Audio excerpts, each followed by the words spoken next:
3 months na si baby kaya bumalik kami sa pedya niya para sa second dose ng kanyang rotavirus vaccine. 2 months si baby nung nakuha niya or na-receive niya yung first dose ng vaccine na ito at ngayon nga ay mag-graduate na siya. Na-upload ko na yung unang video ko patungkol dito ng February. Kung interesado kayo, pwede nyong hanapin dito sa Facebook page ko para mapanood ninyo. Tulad ng sabi ko dun sa unang vlog ko patungkol sa vaccine na ito, rotavirus vaccine ang best way to protect our babies against rotavirus disease. Mahal talaga yung mga vaccine na kailangan ni baby pero madami kasing vaccine na kailangan pa niya na wala sa center at hindi nga libre. Kaya mga daddies, kung napapanood nyo tong video na to, please pa-vaccine ninyo yung mga babies ninyo ng rotavirus vaccine. Nabokya nga kami pagpunta namin sa pedya ni baby pero chinek up pa din niya. Pinapabalik na lang niya kami dahil hindi daw siya nakapagdala ng rotavirus vaccine. Alam nyo ba na ang virus na ito ay nagkukos kay baby ng watery diarrhea, vomiting, fever at abdominal pain. Kung hindi kaya ng budget ninyo na pabakunaan si baby ng ganito o kaya naman 8 months na mahigit si baby dahil hindi na pwedeng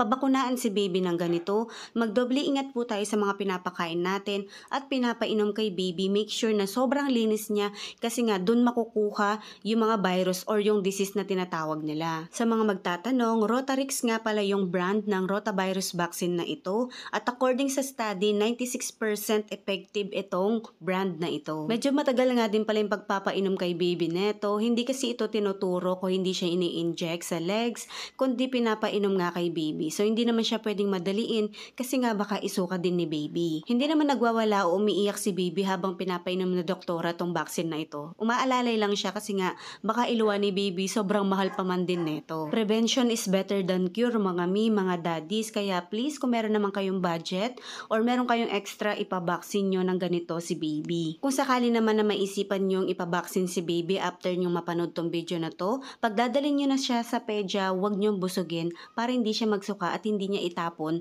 yung kanyang vaccine. Mahal to mga mi.